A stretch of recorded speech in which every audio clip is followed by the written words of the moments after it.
yako msikilizaji na mtazamaji popote ulipo, ni siku njema ya leo na namshukuru Mungu nimeweza kufika nyumbani kwa mama huyu ambaye anapitia changamoto, na nikaona ni vyema nikushirikishe na wewe, Mungu akuguse uweze kufanya kitu. Nilikuwa katika harakati zangu za kutembea kuelekea mahala fulani. Ilikuwa ni nje na hospitali. Nilimuona mama akiwa amelala kwenye sakafu akiwa na mume wake.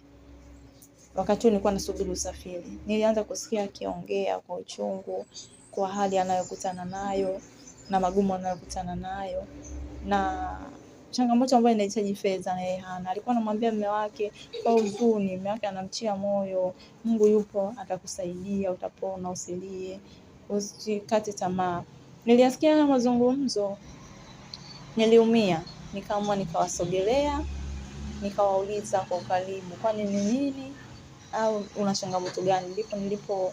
Alipofunua nguo yake nikaona, naye akanieleza. Alinieleza kwamba hali inamtesa, inamsumbua na chanzo cha yote ilikuwa ni ajali. Ndipo nikaona basi ni vema niwafikie na niweze kukuletea ripoti hii, wewe mtazamaji na msikilizaji. Naamini kabisa utaguswa na Mungu atakutumia wewe ili kusudi mama aweze kupata mahitaji yake. Mama, habari ya kwako? Unaendeleaje? Ndiyo. Nini kilikuwa chanzo cha wewe kupata changamoto hii? Nilikuwa naenda shamba. Navuka barabara. Baada ya kuvuka barabara, pikipiki wale wanaoendea mkaa, nikawa natokea huko sijaona. Ndio akawa kanigonga, nikawa nimeanguka chini. Nikawa nimezimia pale. Ndiyo. Sasa kumbe mwenzangu naye kupata nifuatilia. Sasa sijajua huko mbele kinachoendelea, mwanangu ndo anajua. Nikajishtukia tu niko hospitalini. Wananifanyia matibabu. Baada ya kunifanyia matibabu, wakanipeleka Muhimbili. Wakanifanyia operation ya tumboni. Damu ilikuwa imeganda. Walipomaliza, kumbe wanafunga miogo hiyo, mguu ukawa umeoza. Wakawa wananidai hela pale milioni 1,700,000. Nikawa sina hela. Ndio wakanitoa tena humo. Wakanipeleka Moi. Kufika nafungua ogo. Wakasema huu mguu umeshaoza. Kwa hiyo mama tukate huu mguu. Ndio wakaukata mguu. Huo mmoja. Wakasema umevunjika mara 2. Ndio wameufunga muogo. Ndio wakawa wamenilaza. Mwanangu huyo ndo anahangaika. Hatuna hela, hata yeye akawa anakosa hela ya kula, naye mwenyewe mbovu. Yeye mwenyewe anaumwa homa ya tezi dume, homa ya ini, figo zake zimefeli. Ndio nilikuwa nataka nimhangaikie mwanangu ili atibiwe. Sasa naugua mimi, naye mwenyewe yuko hali mbaya. Hivi leo hii hajalala na yeye. Waliponitoa kule hospitali, wanataka hela zao. Huku Moi na penye milioni 1,900,000 wanadai hela ya matibabu. Sina hela. Hiyo wakanipa kliniki.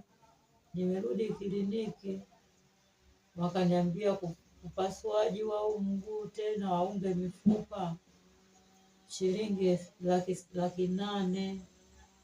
Sina 800,000. Ndio nimerudi nyumbani. Ndio hapa niko nyumbani na mwanangu jana hajalala. Anasema vile vitu vya utu ukubwa akituchumaa vinatoka tu vyenyewe, akijikamua hivi vinatoka tu vyenyewe. Hizo wanaita homoni zao hizo zinatoka.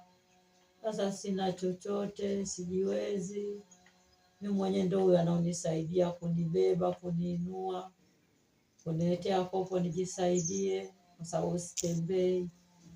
Yale magongo yao wakasema 60,000 ndio wanipe ya kutembelea. Sina hela, ndio nipo hapa.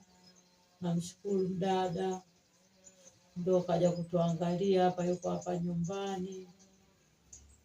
Tunaombeni mtusaidie serikalini, mtusaidie Mama Samia, utusaidie watu, jamii yote tunaombeni mtusaidie. Wafanyakazi wa serikalini kote tunaombeni mtusaidie, tuko hali mbaya. Hii nyumba yenyewe tunapokaa hapa, huyu mama anatudai 15,000 kodi ya nyumba, 15,000. Sasa hela ya kulipa, hata kumlipa hatuna, chakula tabu.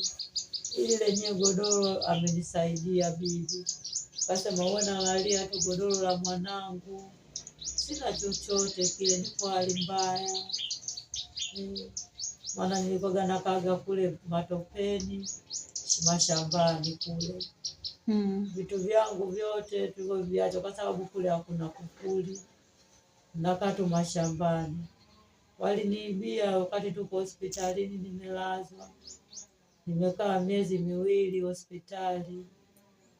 Naombeni mnisaidie, kama hivi leo isijalala leo, mguu uliofungwa piopio unaniuma mpaka kwenye roho, uliokatwa na wenyewe unaniuma, huku kwenye mshono kwenyewe kunaniuma. Mtoto naye analalamika, anaumia ugonjwa wake huo. Nisaidieni jamii yote, naomba mnisaidie mimi. Mimi Mtanzania mwenzenu na watu mliokuwepo nje, nisaidieni. Mimi binadamu mwenzenu naumia, sina baba, sina mama, sina ndugu. Naombeni msaada wenu, nyie ndio ndugu zangu, niokoeni, naombeni msaada wenu. Dada huyu namshukuru kuja kuniona, kwa kweli ananipa msaada mkubwa sana. Nipo hali mbaya, naombeni mtusaidie, naombeni msaada wenu. Mungu yupo, Mungu atafanya wepesi. Amen. Mungu atawasaidieni. Mkitaka kutufikia hapa, kuna namba ya huyu dada ambayo watakaoitoa. Sisi simu yetu hii mbovu inatusumbua, atatoa na namba ya benki hapo. Anataka kutufikia, atawasiliana na dada hapo.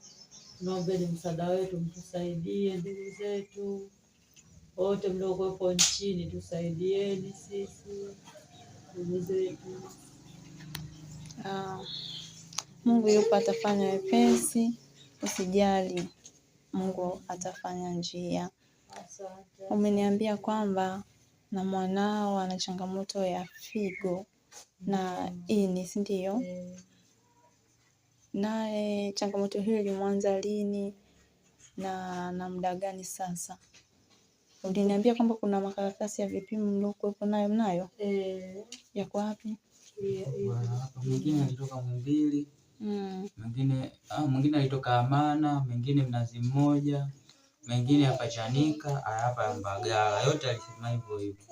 Na namba za Mbagala zipo humo. Na namba za daktari hizi hapa hizi. Zipo humo namba za daktari. Sawa. Basi msikilizaji na mtazamaji popote ulipo, ikiwa umeguswa na haya mama alikuwa anazungumza, utawasiliana na mimi na utapiga simu kwa namba hii 0623807179, na namba ambayo unaweza ukaitumia kutuma pesa, ambayo ni namba ya akaunti ya benki, nitaiweka hapo, na pia naweza nikakutajia kwa haraka. Unaweza ukatuma kwa namba 015 015 200 K5D 000. Jina litakuja Regina. Nitakuwekea hapo, hiyo ni namba ya CRDB, na mambo yatakavyoendelea tutajulishana, kwa sababu hawa ni wanadamu, wanapitia haya, na utakavyofanyia watu wengine na wewe ndivyo utakavyofanyiwa. Kijana, umesema kwamba una changamoto ya figo na ini. Ilikuanza lini na imekuwaje? Umeniambia kwamba kuna vipimo hapo, mligunduaje kama una changamoto hiyo? Naweza kueleza. Mwaka jana mwezi wa 10 ni 2025. Lakini nilikuwa nafanya kazi ya kilimo shamba, kilimo cha kumwagilia, nilikuwa nalima mboga na vitu vingine, bidhaa hizi, nyanya. Una miaka mingapi kwanza? Na miaka 19. Niambia, unaitwa Shabani? Naitwa Omari. Omari, ndio. Nafanya kazi za kilimo. Bosi wangu yule alikuwa ananiletea madawa ambayo ya kila design, na madawa yale yalikuwa ya sumu ambayo ya kupulizia ile mimea ambayo nilikuwa nailima mle shambani.